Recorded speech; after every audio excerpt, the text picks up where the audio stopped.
Hello friends, welcome back to my channel. तो friends, आज की जो वीडियो है, इस वीडियो में हम भारतीय राष्ट्रीय आंदोलन के महत्वपूर्ण क्वेश्चन को देखेंगे। जी हाँ दोस्तों, आज की इस वीडियो में हमने जिन क्वेश्चन को लिया है वह आपके एग्ज़ाम के पॉइंट ऑफ व्यू से बहुत ही इंपॉर्टेंट है, क्योंकि हमने टीआरई 1 और टीआरई 2 को ध्यान में रख करके इन सभी क्वेश्चन को सेट किया है। और ज़्यादातर चांसेस है कि आपके एग्ज़ाम में अगर भारतीय राष्ट्रीय आंदोलन से प्रश्न आता है तो इनमें से कोई ना कोई एक क्वेश्चन जरूर आपको मिल जाएगा। तो चलिए इस वीडियो को स्टार्ट करते हैं और पहला क्वेश्चन देखते हैं कि सुभाष चंद्र बोस का जन्म कहाँ हुआ था। कलकत्ता में हुआ था, कटक में हुआ था, ढाका में हुआ था कि मंदसौर में हुआ था। तो देखिए, अगर हम सुभाष चंद्र बोस की बात करें तो इनका जो जन्म हुआ था वह कटक में हुआ था। जी हाँ दोस्तों, कटक में 23 जनवरी 1897 ईस्वी में हुआ था। और यह जो कटक आपका पड़ता है यह उड़ीसा में पड़ता है, तो इसको आप याद रखिएगा। और साथ ही में इस चीज़ को भी आप याद रखिएगा कि जो सुभाष चंद्र बोस थे यह कांग्रेस के किस अधिवेशन में इस्तीफा दे दिए थे। तो देखिए, इनको अध्यक्ष चुना गया था, यह वोटिंग में जीते थे। जो आपका 1939 का अधिवेशन हुआ था उसमें जो है कि यह जीत जाते हैं। और वहाँ पर क्या होता है कि गांधी जी की तरफ से जो है कि सिद्धारमैया जी खड़े थे तो उनकी हार हो जाती है। तो उसमें गांधी जी कहते हैं कि सिद्धारमैया जी की हार मेरी पर्सनल हार है। तो इससे जो है कि सुभाष चंद्र बोस नाराज हो जाते हैं और वहाँ पर वह इस्तीफा दे देते हैं। तो इसको भी याद रखिएगा, क्योंकि मोस्ट इम्पॉर्टेंट चीज़ है और यह पूछा जाता है कि किस अधिवेशन में सुभाष चंद्र बोस ने इस्तीफा दे दिया था और इस्तीफा देने के बाद कौन से ब्लॉक की स्थापना किए थे। तो फॉरवर्ड ब्लॉक की स्थापना की थे सुभाष चंद्र बोस, इसको भी याद रखिएगा। और फ्रेंड्स, यह चीज़ पूछा जाता है आपसे कि जब इस्तीफा दे दिए थे सुभाष चंद्र बोस तो उस अधिवेशन का अध्यक्ष कौन बना था। तो उस अधिवेशन के अध्यक्ष बनाए गए थे डॉक्टर राजेंद्र प्रसाद।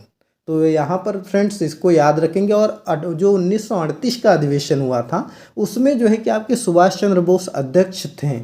तो यहाँ पर 1940 की चलिए हम बात कर लेते हैं। 1940 वाला भी अधिवेशन आपके लिए इम्पॉर्टेंट है, क्योंकि 1940 का जो भारतीय राष्ट्रीय कांग्रेस का अधिवेशन हुआ था उसमें जो अध्यक्ष बने थे वह अबुल कलाम आज़ाद बने थे। और अबुल कलाम आज़ाद के नाम रिकॉर्ड भी था कि भारतीय राष्ट्रीय कांग्रेस के सबसे कम उम्र के बने थे अध्यक्ष, और जो है कि सबसे ज़्यादा देर तक भी रहे थे, मतलब सबसे ज़्यादा लंबे अवधि तक अध्यक्ष बने रहने का रिकॉर्ड भी अबुल कलाम आज़ाद के पास है, जो कि 1940 से 1945 तक थे। क्योंकि जो कांग्रेस का अधिवेशन है वो 1940 से 1945 तक होता ही नहीं है, तो इसलिए जो है कि उस तब तक जो है कि अध्यक्ष बने रहे थे। तो चलिए अगला प्रश्न देखते हैं।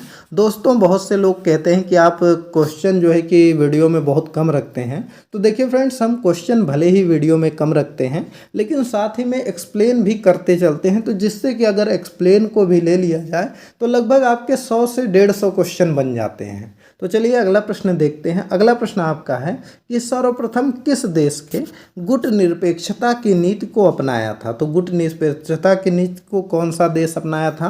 भारत ने, पाकिस्तान ने, कि श्रीलंका की, नेपाल ने। तो देखिए, जो गुट निरपेक्षता की नीति है एवं तटस्थता की नीति जो है वह सबसे पहले भारत ने ही अपनाया था। तो इसको याद रखिएगा, इम्पॉर्टेंट फैक्ट है यह आपका। अगला प्रश्न है कि आज़ाद हिंद फौज का गठन कहाँ किया गया था? जापान में, सिंगापुर में, बर्मा में कि दिल्ली में। तो देखिए, जो आज़ाद हिंद फौज का गठन है यह आपका किया गया था सिंगापुर में। जी हाँ दोस्तों, बी वाला ऑप्शन आपका सही हो जाएगा। सुभाष चंद्र बोस जी ने इसकी स्थापना की थी 1943 ईस्वी में, और वहाँ पर जो है कि सिंगापुर में किए थे। तो इस चीज़ को याद रखेंगे। अगला प्रश्न देख लेते हैं। अगला प्रश्न आपका है कि पंचशील सिद्धांत का प्रतिपादन कब किया गया था? वर्ष 1953 में, वर्ष 1954 में, वर्ष 1946 में कि वर्ष 1956 में। तो देखिए, पंचशील सिद्धांत की अगर हम बात करें तो यह आपका जो हुआ था वह 1954 ईस्वी में हुआ था। जी हाँ दोस्तों, 1954 ईस्वी में जो उस समय भारत के प्रधानमंत्री थे पंडित जवाहरलाल नेहरू, और जो है कि चीन के प्रधानमंत्री चाउ एन लाई के बीच में जो है कि यह बातचीत हुआ था और वहाँ पर पंचशील सिद्धांत पर समझौता हुआ था। तो चलिए एक बार जो है कि हम पंचशील सिद्धांत के बारे में भी जान लेते हैं कि पंचशील सिद्धांत क्या था। तो देखिए, पंचशील सिद्धांत में यही पांच सिद्धांत आपके दिए गए थे कि प्रत्येक राज्य जो है कि दूसरे राज्य की प्रादेशिक अखंडता और सर्वोच्चता के सत्ता का सम्मान करेगा। मतलब जो है कि जो भी दोनों देशों के जो सर्वोच्च सत्ता है उसका जो है कि सब लोग सम्मान करेंगे और उस देश की अखंडता को भी बनाए रखेंगे। और दूसरी चीज़ यह थी कि एक दूसरे देश पर आक्रमण नहीं करेंगे, मतलब न चीन भारत पर करेगा और न भारत चीन पर करेगा। लेकिन बाद में जो है कि चीन धोखा भी दे देता है भारत पर आक्रमण करके। अगला इसमें था कि एक दूसरे के आंतरिक मामलों में हस्तक्षेप कोई नहीं करेगा। जी हाँ दोस्तों, एक दूसरे के आंतरिक मामले में कोई भी देश हस्तक्षेप नहीं करेगा। साथ ही में अगला आपका चौथा यह समझौता था कि एक दूसरे के साथ समानता तथा पारस्परिक लाभ के सिद्धांतों के आधार पर संबंध स्थापित किया जाएगा। और पांचवा था कि शांतिमय सहअस्तित्व के सिद्धांत को स्वीकार किया जाएगा। तो यह 5 समझौता हुआ था। फिलहाल यह पांचों समझौते का भी जो है कि चीन पर कोई फर्क नहीं पड़ा था, वह जो है कि लास्ट में धोखा ही दे दिया था। अगला प्रश्न आपका है कि भारतीय विदेश नीति किस सिद्धांत पर आधारित है? कूटनिरपेक्षता के, पंचशील पर, शांतिपूर्ण सहअस्तित्व पर कि उपयुक्त सभी पर? तो देखिए, अगर हम बात करें कि भारतीय विदेश नीति जो है वह आधारित है इन सभी पर। जी हाँ दोस्तों, गुटनिरपेक्षता पर भी आधारित है, पंचशील पर भी आधारित है, शांतिपूर्ण सह अस्तित्व पर भी आधारित है। तो इसको आप याद रखिएगा। अगला प्रश्न आपका दिया गया है कि संयुक्त राष्ट्र संघ की शांति सेना में शांति सैनिक भेजने वाला सबसे बड़ा देश कौन सा है? बांग्लादेश है, चीन है, भारत है कि इंग्लैंड है? तो देखिए, संयुक्त राष्ट्र संघ में जो शांति सैनिक भेजने वाला सबसे बड़ा देश है वह आपका बांग्लादेश है। तो इसको आप याद रखिएगा, ए वाला ऑप्शन आपका सही हो जाएगा। अगला प्रश्न चलिए हम लोग देख लेते हैं। तो अगला प्रश्न आपका है कि गुटनिरपेक्षता की प्रमुख लक्षण एवं विशेषताएं क्या हैं? तो जो गुटनिरपेक्षता होती है उसके प्रमुख लक्षण और विशेषताएं क्या हैं? कि शांति गुटों से पृथक रहना, स्वतंत्र विदेशी नीति, साम्राज्यवाद का विरोध कि उपयुक्त सभी? तो देखिए, अगर हम गुट निरपेक्षता के प्रमुख लक्षण की बात करें तो उसमें शांति गुटों से पृथक रहना भी है, स्वतंत्र विदेशी नीति भी है, साम्राज्यवाद का विरोध भी है कि उपयुक्त सभी है। तो इसको आप याद रखिएगा। चलिए फ्रेंड्स, एक क्वेश्चन आपसे पूछते हैं, आप जल्दी से कमेंट करके बताइएगा। तो चलिए, जो सुरेंद्रनाथ बनर्जी जी थे उन्होंने जो है कि किस सभा की स्थापना किए थे, इसको आप बताइए। या चलिए यही बता दीजिए आप कि जो सुरेंद्रनाथ बनर्जी जी थे इन्होंने किस पत्रिका का संपादन किया था और वह किस भाषा में छपती थी? तो इसको आप चलिए बताइए। 2 प्रश्न बाद हम इसका आंसर बताएंगे, तब तक 2 प्रश्न देख लेते हैं। अगला प्रश्न आपका है कि प्रथम महिला विश्वविद्यालय की स्थापना किसने की थी? महादेव गोविंद रानडे ने, शिव दयाल खत्री ने, D.K. कर्वे ने, राधाबाई ने? तो देखिए, अगर हम प्रथम विश्वविद्यालय की बात करें, महिला विश्वविद्यालय की बात करें, तो वह जो स्थापना इसके किए थे वह D.K. कर्वे ने किया था। जी हाँ दोस्तों, D.K. कर्वे ने 1916 ईस्वी में बम्बई में महर्षि कर्वे ने इसकी स्थापना किया था। तो इसको आप याद रखिएगा। बाद में इन्होंने अपना नाम बदल लिया था जो कि D.K. कर्वे हो गया था। तो इसको आप याद रखेंगे। तो फ्रेंड्स, हमने जो क्वेश्चन आपसे पूछा था कि जो सुरेंद्रनाथ बनर्जी थे इन्होंने किस पत्रिका का संपादन किया था, तो इन्होंने बंगाली पत्रिका का संपादन किया था जो कि आपकी अंग्रेजी में छपती थी। और हमने एक क्वेश्चन और पूछा था कि इन्होंने किसकी स्थापना किए थे, तो सुरेंद्रनाथ बनर्जी जो थे वह इंडियन एसोसिएशन की स्थापना किए थे। यह क्वेश्चन आपका जो TRE 2 का पेपर हुआ है उसमें भी यह प्रश्न पूछा गया था। और सुरेंद्रनाथ बनर्जी जो थे वह दूसरे ICS ऑफिसर थे। जी हाँ दोस्तों, पहले जो है कि IAS ऑफिसर नहीं होते थे, मतलब जो IAS का एग्जाम होता है पहले उसी की जगह पर ICS होता था। तो दूसरे ICS अधिकारी भी थे। तो इसको आप लोग याद रखिएगा। और कांग्रेस का जो संविधान है इन्होंने ही लिखा था। पहले जो है कि संविधान कांग्रेस ने भी बनाया था जो कि स्वतंत्रता से पहले का था, तो उसको इन्होंने ही लिखा था। तो इसको आप याद रखिएगा। और यह जो है कि 2 बार आपके अध्यक्ष भी बने थे, भारतीय राष्ट्रीय कांग्रेस के 2 बार अध्यक्ष थे। तो इस चीज़ को याद रखिएगा। अगला प्रश्न आपका है कि आर्य समाज की स्थापना कब हुई थी? 1878 में, 1858 में, 1869 में, 1875 में? तो देखिए अगर हम आर्य समाज की स्थापना की बात करें तो आर्य समाज की स्थापना जो हुई थी वह आपका 1875 ईस्वी में हुआ था। जी हाँ दोस्तों, 1875 ईस्वी में आर्य समाज की स्थापना हुई थी। और इसकी स्थापना किसने किया था? तो इसकी स्थापना दयानंद सरस्वती ने किया था। तो इस चीज़ को याद रखेंगे। बहुत से लोग कंफ्यूज हो जाते हैं दयानंद सरस्वती में और जो है कि आपके राजा राम मोहन राय में या लाला लाजपत राय में। तो देखिए आर्य समाज की स्थापना जो है वह 1875 में दयानंद सरस्वती ने किया था। अगला प्रश्न देखते हैं कि सती प्रथा को कब कानून के माध्यम से समाप्त कर दिया गया था? तो सती प्रथा को अगर हम कानून के माध्यम से समाप्त की बात करें तो 1888 में, 1854 में, 1829 में कि 1812 में, 1912 में। तो देखिए सती प्रथा को कानून के माध्यम से जो समाप्त किया गया था वह 1829 ईस्वी में किया था। जी हाँ दोस्तों, 1829 ईस्वी में किया गया था। उस समय जो है कि राजा राम मोहन राय के प्रयासों द्वारा यह कानून बना था, क्योंकि राजा राम मोहन राय ने सती प्रथा का बहुत ही ज़्यादा विरोध किया था। और साथ ही में जो है कि जो उस समय के गवर्नर जनरल थे विलियम बेंटिक ने, उसने यह कानून पास किया सती प्रथा का। तो इसको जो है कि आप याद रखिएगा, मोस्ट इम्पॉर्टेंट है। चलिए फ्रेंड्स, राजा राम मोहन राय के बारे में कुछ हम और फैक्ट जान लेते हैं। तो देखिए अगर हम राजा राम मोहन राय के बारे में बात करें तो राजा राम मोहन राय जो हैं, इन्होंने जो है कि आत्मीय सभा का जो है कि स्थापना किए थे। जी हाँ दोस्तों, आत्मीय सभा का स्थापना कब किए थे? 1815 ईस्वी में किए थे। और कलकत्ता में हिंदू कॉलेज की भी स्थापना किए थे 1815 में, जो आपका आत्मीय सभा का स्थापना किए। तो उसी के 2 साल बाद 1817 ईस्वी में इन्होंने कलकत्ता में हिंदू कॉलेज की स्थापना किए थे। राजा राम मोहन राय को भारतीय जागृति का जनक भी मानते हैं और सती प्रथा का अंत तो इन्होंने किया ही था। इन्होंने 2 अखबार भी निकाले थे। पहला अखबार इनका था संवाद ए कौमुदी और दूसरा अखबार इनका था मिरातुल अखबार। तो संवाद ए कौमुदी जो था इनका, वह बंगला में छपता था। इसको याद रखिएगा, बहुत बार पूछा गया है कि संवाद ए कौमुदी किस भाषा में छपता था, तो वह आपका बंगला में छपता था। और जो मिरातुल अखबार था, मिरातुल अखबार आपका फारसी में छपता था। तो इसको आप याद रखेंगे। चलिए अगला प्रश्न हम लोग देख लेते हैं। राजा राम मोहन राय की जो समाधि है वह आपकी ब्रिस्टल में है, तो इसको याद रखेंगे।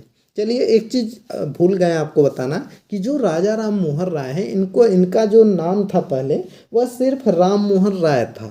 इनको जो राजा की उपाधि थी वह अकबर द्वितीय ने राजा की उपाधि दिया था। तो इसको याद रखेंगे। अगला प्रश्न आपका है कि भारतीय राष्ट्रीय कांग्रेस की स्थापना कब की गई थी? वर्ष 1885 में, वर्ष 1878 में, वर्ष 1921 में कि वर्ष 1876 में? तो देखिए भारतीय राष्ट्रीय कांग्रेस की स्थापना की अगर हम बात करें तो वह 1885 ईस्वी में किया गया था। जी हाँ दोस्तों, 1885 ईस्वी में किया था। और किसने भारतीय राष्ट्रीय कांग्रेस की स्थापना किया था? तो जो स्थापना किया था वह एओ ह्यूम ने किया था। जी हाँ दोस्तों, एओ ह्यूम ने जो है कि भारतीय राष्ट्रीय कांग्रेस की स्थापना किया था। तो इसको याद रखेगा। चलिए आप बताइए कि जो भारतीय राष्ट्रीय कांग्रेस था, इसका जब पहला अधिवेशन हुआ था तो पहले अधिवेशन में जो है कि अध्यक्ष कौन बने थे? तो पहले अधिवेशन में अगर हम बात करें अध्यक्ष की, तो वह आपके कौन बने थे? व्योमेश चंद्र बनर्जी बने थे। जी हाँ दोस्तों, व्योमेश चंद्र बनर्जी को जो है कि अध्यक्ष बनाया गया था। और यह पहले जो है कि अध्यक्ष बने थे। और पहले फारसी अध्यक्ष की अगर हम बात करें तो दादा भाई नौरोजी बने थे। और वहीं पर अगर हम पहले महिला अध्यक्ष की बात करें तो एनी बेसेंट बनी थी। और अगर हम पहला अंग्रेज की बात करें कोई बना था अध्यक्ष, तो वह जॉर्ज यूल था। तो इसको आप याद रखिएगा। चलिए नेक्स्ट प्रश्न देखते हैं। अगला प्रश्न आपका है कि राष्ट्रीय महिला आयोग का गठन कब किया गया था? 1988 में, 1991 में कि 1978 में कि 1992 में? तो देखिए अगर हम राष्ट्रीय महिला आयोग गठन की बात करें तो यह जो आपका बना था वह 1992 ईस्वी में बना था। जी हाँ दोस्तों, राष्ट्रीय महिला आयोग का गठन 1992 ईस्वी में महिलाओं के अधिकार को संरक्षण करने के लिए और महिला सशक्तिकरण को बढ़ावा देने के लिए यह जो है कि आयोग गठन किया गया था। तो इसको याद रखिएगा। चलिए नेक्स्ट प्रश्न देखते हैं। अगला प्रश्न है कि भारत में किस धर्म में बहुविवाह का प्रचलन है? मुस्लिम समाज में, हिंदू समाज में, पारसी समाज में कि सिख समाज में? तो देखिए, अगर हम बहुविवाह का बात करें तो आप जानते हैं कि मुस्लिम समाज में जो है कि बहुविवाह का प्रचलन है। और आज से नहीं, जो है कि आप पुराना इतिहास भी देखेंगे तो मुस्लिम में जो है कि बहुविवाह का प्रचलन आगे से ही है। अगला प्रश्न आपका है कि सर्वप्रथम किस प्रांत में महिलाओं को वोट डालने का अधिकार दिया गया? तो कहाँ पर दिया गया? मद्रास में, मैसूर में, कि कलकत्ता में, कि दिल्ली में? तो देखिए, इसका जो सही आंसर है वह आपका मद्रास है। जी हाँ दोस्तों, सबसे पहले जो है कि त्रावणकोर जो है देसी रियासत में महिलाओं को वोट डालने का अधिकार दिया गया था और वह उस समय मद्रास में यह प्रांत पड़ता था। तो इसको आप याद रखेंगे। चलिए नेक्स्ट प्रश्न देखते हैं। तो नेक्स्ट प्रश्न आपका है कि शारदा एक्ट कब पारित किया गया था? वर्ष 1902 में, वर्ष 1929 में, कि वर्ष 1829 में, कि वर्ष 1978 में?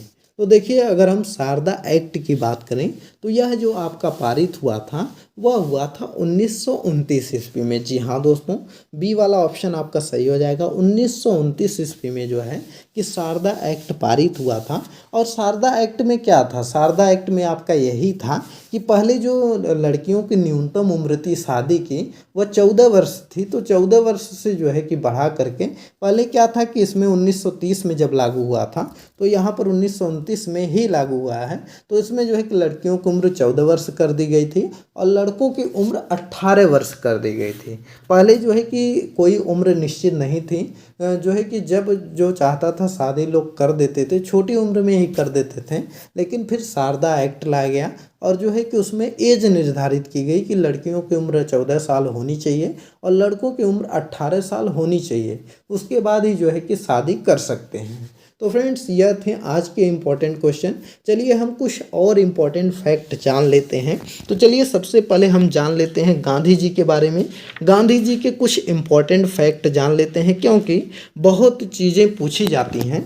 तो देखिए, गांधी जी जो थे वह आपका दक्षिण अफ्रीका से कब इंडिया आए थे? तो दक्षिण अफ्रीका से गांधी जी आए थे 1915 ईस्वी में। इंडिया में वापस आए थे और 9 जनवरी को आए थे। तो 9 जनवरी को हम लोग क्या मनाते हैं? प्रवासी भारतीय दिवस मनाते हैं। तो इसको आप याद रखिएगा। और फ्रेंड्स, गांधी जी के राजनीतिक गुरु कौन थे? तो गांधी जी के अगर हम राजनीतिक गुरु की बात करें तो वह गोपाल कृष्ण गोखले थे। जो गोपाल कृष्ण गोखले 1905 ईस्वी में भारतीय राष्ट्रीय कांग्रेस के अध्यक्ष बने थे। और बात करें अगर गांधी जी की, तो जब दक्षिण अफ्रीका वह गए थे तो वहाँ पर उन्हें कौन से 2 आश्रम की स्थापना किए थे? तो अगर हम आश्रम की बात करें तो अफ्रीका में गांधी जी के जो आश्रम हैं वह एक टॉलस्टॉय आश्रम था और एक फिनिक्स आश्रम था। तो दोस्तों, यह सब आप नोट करते चलिएगा क्योंकि यह इंपॉर्टेंट फैक्ट है, आपके एग्जाम में पूछे जाते हैं। तो और चलिए जान लेते हैं। तो गांधी जी ने प्रथम सत्याग्रह कब प्रारंभ किया था? तो गांधी जी प्रथम सत्याग्रह जो है कि चंपारण में किए थे 1917 ईस्वी में। 1917 ईस्वी में जब जयप्रकाश नारायण गांधी जी से मिलते हैं और कहते हैं कि बिहार में चंपारण में नील की खेती होती है और वहाँ पर जो है कि तिनखटिया प्रणाली है, जो है कि लोगों को मजबूरन खेती करना पड़ता है। तब गांधी जी वहाँ गए थे और नील कृषि का विरोध करके वहाँ पर नील कानून तोड़ करके और वहाँ पर तिनकठिया प्रणाली को समाप्त कर दिया था। तो वहीं पर जो है कि प्रथम सत्याग्रह किए थे। और गांधी जी ने असहयोग आंदोलन शुरू किया था। उसका नेतृत्व जो है कि 1 अगस्त 1920 ईस्वी से असहयोग आंदोलन चलाया था। और जो आपका गांधी जी चलाए थे सविनय अवज्ञा आंदोलन, यह चलाए थे 6 अप्रैल 1930 से। और जो भारत छोड़ो आंदोलन चला था यह आपका 8 अगस्त 1942 को चला था। और जो आपका भारत छोड़ो आंदोलन है इसको हम लोग अगस्त क्रांति के नाम से भी जानते हैं क्योंकि अगस्त में यह स्टार्ट हुआ था। और जो सविनय अवज्ञा आंदोलन शुरू हुआ था उसके जो है कि 12 मार्च को, मतलब उस 1930 में 12 मार्च को जो है कि उस दिन से दांडी यात्रा शुरू हुई थी, गांधी ने शुरू किया था। और गांधी जी के साथ में जो है कि 78 अनुयायियों ने इस यात्रा में शामिल हुए थे। और 6 अप्रैल को दांडी में पहुंचकर गांधी जी ने नमक बनाकर नमक कानून को तोड़ा था और 6 तारीख को तोड़ा था। तो उसी दिन से जो है कि सविनय अवज्ञा आंदोलन की शुरुआत हुई थी। तो फ्रेंड्स, यह इंपॉर्टेंट फैक्ट है, कुछ जो कि हमने गांधी जी के बारे में आपको 1 मिनट में बता दिया। चलिए अब जो है कि हम सुरेंद्र नाथ बनर्जी जी के बारे में जान लेते हैं। सुरेंद्र नाथ बनर्जी के बारे में फ़िलहाल हमने वीडियो में भी डिस्कस किया है। तो सुरेंद्र नाथ बनर्जी की अगर हम बात करें तो इन्होंने जो है कि कांग्रेस का संविधान भी लिखा था। जब भारत आज़ाद नहीं हुआ था तो कांग्रेस का संविधान लिखा था। उसके अलावा जो है कि इंडियन लिबरल फेडरेशन की स्थापना भी 1918 ईस्वी में इन्होंने किया था। साथ ही में यह कांग्रेस के 2 बार अध्यक्ष थे, तो इसको याद रखिएगा, मोस्ट इम्पॉर्टेंट है। 2 बार सुरेंद्र नाथ बनर्जी भारतीय राष्ट्रीय कांग्रेस के अध्यक्ष भी बने थे और बंगाली पत्रिका का संपादन भी इन्होंने किया था, जो कि आपका अंग्रेजी में छपता था। और साथ ही में इंडियन एसोसिएशन की स्थापना इन्होंने किया था, तो इसको भी याद रखिएगा। दूसरे आईसीएस अधिकारी थे, तो इस चीज़ को याद रखेंगे। चलिए अगला हम जो है कि किसी और के बारे में जान लेते हैं। चलिए सबसे पहले आपको बता देते हैं कि वर्नाकुलर प्रेस एक्ट के बारे में। तो देखिए वर्नाकुलर प्रेस एक्ट जो आया था वह 1878 ईस्वी में आया था और लॉर्ड लिटन जो है कि इसको लाया था। और इसके तहत जो है कि वह मेन रूप से अखबारों पर प्रतिबंध लगाने के लिए आया था कि कोई भी अखबार जो है कि अंग्रेजी हुकूमत के खिलाफ न छाप सके। और तो उसने यह लाया था कि सभी अखबार अंग्रेजी में छपेंगे, जिससे कि कोई पढ़ भी ना पाए, और जो है कि गवर्नमेंट के खिलाफ कुछ भी नहीं छपेगा। तो इसके तहत जो प्रतिबंधित होने वाला पहला अखबार था वह ईश्वर चंद्र विद्यासागर का सोम प्रकाश था, तो इसको याद रखेंगे। तो फ्रेंड्स चलिए आज इतना ही फैक्ट जानते हैं, अगली वीडियो में हम कुछ और फैक्ट आपको बताएंगे। तो अगर वीडियो पसंद आई हो तो वीडियो को लाइक करिए, ज़्यादा से ज़्यादा शेयर करिए। और फ्रेंड्स इसका PDF अगर आपको चाहिए तो आप हमारे टेलीग्राम पर चले जाइए, डिस्क्रिप्शन में लिंक है, आप वहां से डाउनलोड कर सकते हैं। चलिए मिलते हैं अगली एक नई वीडियो में। वीडियो पसंद आई हो तो वीडियो को जरूर शेयर करिए, चैनल को सब्सक्राइब कर लीजिए।